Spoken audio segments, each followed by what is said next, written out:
다 같이 서로신경으로 신앙 고백하심으로 새벽 기도를 함께 드시겠습니다. 나는 전능하신 아버지 하나님 천지의 창조주를 믿습니다. 나는 그의 유일하신 아들 우리 주 예수 그리스도를 믿습니다.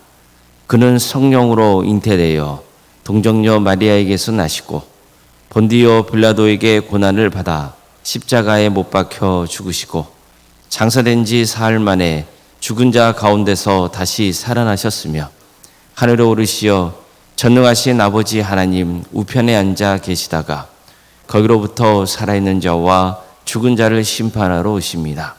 나는 성령을 믿으며 거룩한 공교회와 성도의 교제와 죄를 용서받는 것과 몸의 부활과 영생을 믿습니다. 아멘. 찬송가 420장 찬양하시겠습니다. 찬송가 420장입니다.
하나님 말씀 함께 보겠습니다. 신명기 21장 1절에서 9절 말씀입니다.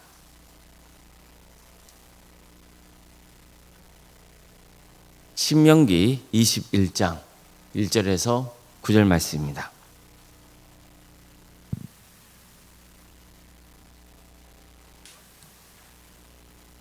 신명기 21장 1절에서 9절까지 말씀을 교도하시겠습니다.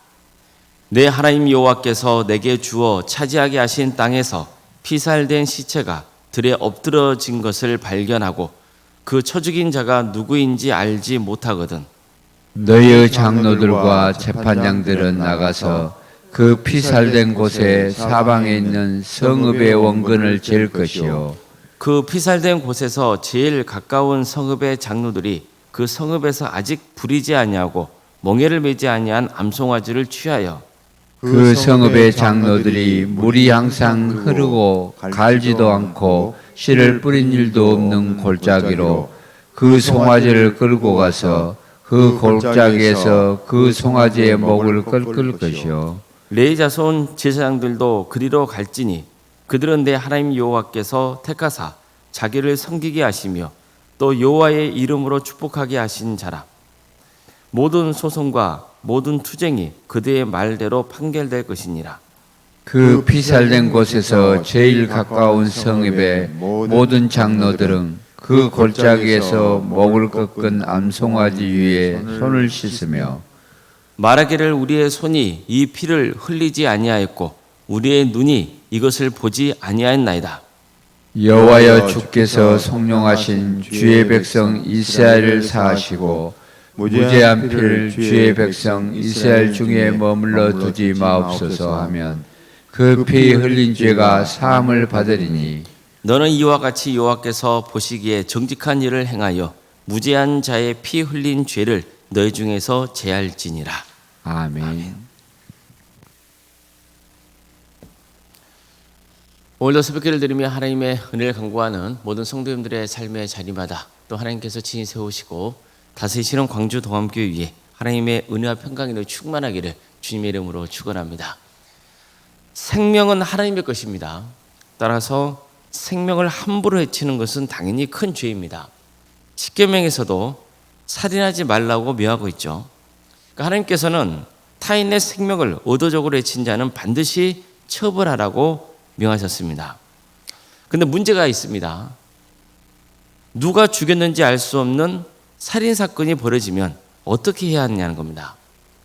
모세는 만약 너희가 가나안 땅에 들어가서 살 때 누구에게 살해당했는지 알 수 없는 사람의 죽음이 들에서 발견되었다면 장로들과 제사장들이 현장에 가서 그 죽음 주위에 있는 성읍들에 이르는 거리를 재라고 했습니다.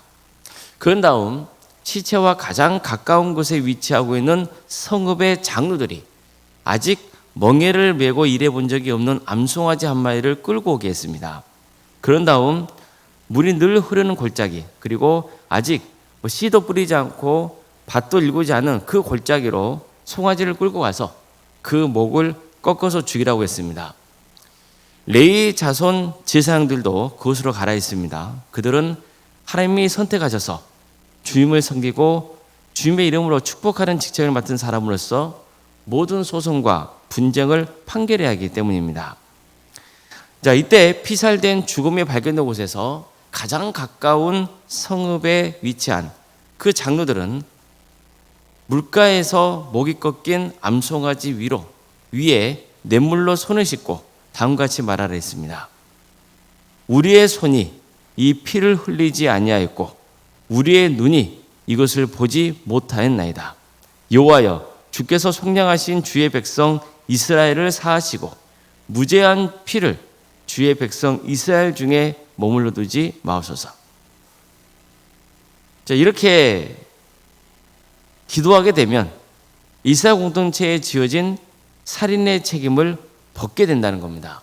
이렇게 하는 게 하나님 보시기에 정직한 일이라고 했습니다. 이처럼 오늘 본문은요, 미제 살인 사건에 대해서 다루고 있습니다. 누가 살인인지 알 수 없는 사건을 어떻게 처리해야 하느냐, 이 문제입니다. 여기서 핵심은 결국 성결입니다. 하나님은 이스라엘 백성들에게 늘 거룩히 한다고 말씀하셨습니다. 하나님이 특별히 택하신 백성이기 때문에 세상과 구별되어야 한다는 겁니다. 그러려면 성결해야 됩니다. 죄를 멀리해야 하는 겁니다. 개인도 성결해야 되고 공동체도 성결해야 됩니다. 그들이 사는 땅도 성결해야 됩니다. 이처럼 그들의 삶 자체가 또 그들이 거하는 환경까지도 다 성결해야 된다는 거예요.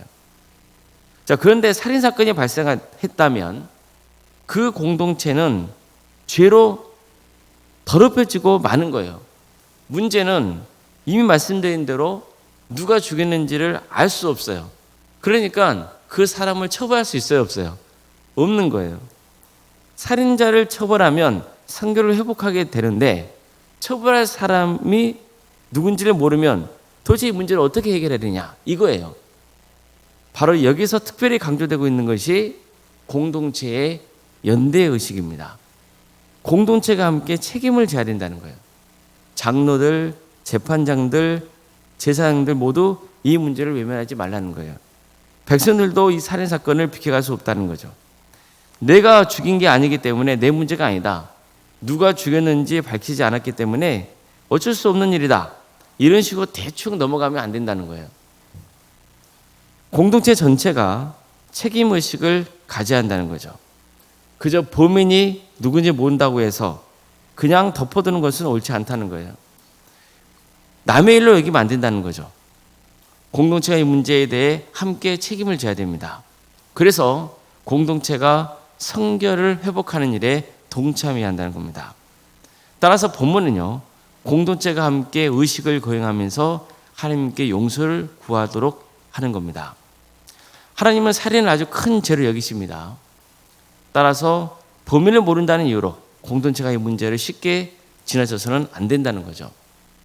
비록 살해한 자가 누군지 밝혀지지 않아서 그 사람에게 책임을 물을 수는 없지만 공동체는 그 죄를 함께 지고 하나님께 용서를 구해야 됩니다. 용서를 구하는 기도를 드려야 돼요. 왜 그렇습니까? 가장 중요한 것은 하나님의 용서이기 때문이에요. 하나님이 용서해 주셔야만 이스라엘 공동체의 성결을 회복할 수 있는 거거든요. 우리는 마찬가지죠. 하나님의 용서가 있어야만 우리가 죄사함을 받고 구원의 은혜를 누릴 수 있잖아요. 이처럼 오늘 본문은 악한 일이 발생했을 때 공동체가 어떻게 그 문제에 대응해야 하느냐, 이 부분을 다루고 있는 겁니다. 한마디로 책임을 회피하지 말라는 거예요. 또 공동체는 높은 윤리의식을 가져야 한다는 거예요. 공동체가 하나님 앞에서 함께 속죄하고 하나님의 용서를 구해야 한다는 겁니다. 교회도 그렇습니다. 바울은 갈라디아 교회 성도들에게 이렇게 전했습니다. 형제들아, 사람이 만일 무슨 범죄한 일이 드러나거든 신령한 너희는 온유한 심령으로 그러한 자를 바로잡고 너 자신을 살펴보아 너도 시험을 받을까 두려워하라. 너희가 짐을 서로 지라. 그리하여 그리스도의 법을 성취하라. 이 말씀을 좀 더 쉽게 표현하면 이렇습니다. 한 사람이 있는데 그 사람이 어떤 죄를 지었단 말이에요. 근데 그게 드러났어요. 그러면 성령의 인도하심을 따라 사는 사람인 여러분은 온유한 마음으로 그 사람을 바로잡아주고 그가 스스로를 살펴서 유혹에 빠지지 않도록 조심하게 하라는 거예요. 여러분은 서로 남의 짐을 져주십시오. 그리하면 여러분이 그리스도의 법을 성취하실 것입니다. 자, 이 말씀은 뭐죠? 그릇된 길을 가는 사람이 누군지를 여기는 아는 경우예요. 그런데 보세요. 어떻게 알아합니까? 함께 힘을 모아서 그 사람을 바로 잡아주라 그러죠. 특히 사랑과 인내로 그를 돕고 삶을 회복시키라고 말씀합니다. 이것도 역시 공동체가 함께 그 사람을 바른 길로 인도해야 하는 책임이 있다는 것을 가져주고 있는 겁니다. 예수님 이렇게 말씀하시죠. 내 형제가 죄를 범하거든 가서 너와 그 사람과만 상대하여 권고하라. 만일 들으면 내가 내 형제를 얻은 것이요. 만일 듣지 않거든 한두 사람을 데리고 가서 두세 증인의 입으로 말마다 확증하게 하라. 만일 그들의 말도 듣지 않거든 교회의 말하고 교회의 말도 듣지 않거든 이방인과 세례와 같이 여기라. 자, 이 말씀을 보십시오. 공동체가 함께 죄를 회개하도록 격려하고 섬기라는 거예요. 함께 책임을 다하라는 거죠. 우리는 우리 자신도 죄를 짓지 않도록 해야 되지만 공동체가 함께 성결해질 수 있도록 힘써야 한다는 거예요. 우리 사회를 보십시오. 사회가 죄악 가운데 빠지면은 그 피해는 누구에게 갑니까? 나와 상관없는 게 아니잖아요. 우리가 다 함께 그 죄악의 분위기에 빠지게 되거든요. 나만 거룩해지면 된다는 것은 잘못된 거예요. 우리는 늘 내가 속한 가정, 그리고 속한 교회, 속한 공동체, 그들의 죄악에 물리지 않는 것도 중요하지만 또 이것은 나와 상관없다고 여기는 것도 안 된다는 거죠. 늘 우리는 겸손하게 하나님의 뜻을 구해야 되고 하나님의 용서를 구해야 되는 거예요. 그래서 우리 공동체가 하나님의 은혜 속에서 성결해지고 또 우리도 거룩한 길을 갈 수 있기를 주님의 이름으로 축원합니다. 기도하시겠습니다.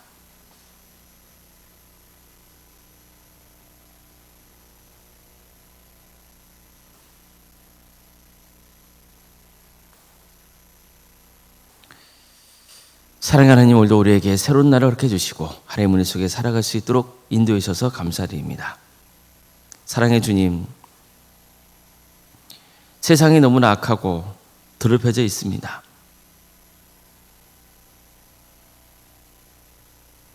그런 세상 속에서 하나님의 자녀로서 성결한 삶을 살아 거룩한 주의 자녀가 된다는 것이 우리의 힘만으로는 되지 않음을 주님 앞에 고백합니다. 우리가 마땅히 해야 할 것을 가르쳐 주시고 또 우리가 지은 죄를 깨닫게 해주시고 그래서 주님 앞에 죄를 회개하고 성결을 회복하고 주님의 자녀다운 삶으로 살아갈 수 있도록 인도하여 주시옵소서. 늘 죄를 멀리하게 하여 주시고 악한 곳에 빠지지 않도록 우리를 지켜주시며 선한 길로 인도하여 주시옵소서. 사랑의 주님, 광주도 함께 세워주시고 지금까지 지켜주신 그 크신 은혜에 감사를 드립니다. 하나님의 역사로 신앙의 명가를 세워가고 예수님의 말씀으로 인재를 양성하고 성령님의 능력으로 선한 영향을 끼치는 거룩한 교회 되게 하여 주시옵소서. 무엇보다도 우리 교회가 성결한 공동체가 되게 하여 주시옵소서. 죄를 멀리하는 공동체, 그리고 또 죄를 하나님 앞에 진정으로 회개할 수 있는 공동체, 그래서 하나님의 거룩한 교회로서 세워지고 또 세상에 선한 영향을 끼치는 거룩한 공동체가 되게 하여 주시옵소서. 늘 주님의 은혜를 간구하게 하여 주시고 죄 용서를 구하는 공동체가 되게 하여 주시고 함께 힘을 모아서 주의 나라를 위해서 힘쓸 수 있는 거룩한 공동체가 되게 하여 주시옵소서. 우리 손들의 가정을 지켜주시고 선하게 인도하여 주시옵소서. 우리 가정이 거룩한 교회가 되게 하여 주시옵소서. 거룩한 공동체로 세워지는 역사가 있게 하여 주시옵소서. 그래서 우리 성도들 가정 하나하나가 하나님 보시기에 너무나 귀한 하나의 교회가 되게 해주시고 그래서 우리 가정 모두가 구원의 은혜를 누리게 하여 주시고 또 정결한 주님의 자녀로서 세워져 갈 수 있도록 주님께서 친히 역사하여 주시옵소서. 유치적인 질병으로 정신의 고통으로 여러 가지 어려운 문제를 놓고 주님 앞에 기도하고 있는 성도들이 있습니다. 관계의 문제로 또 자녀손들의 문제로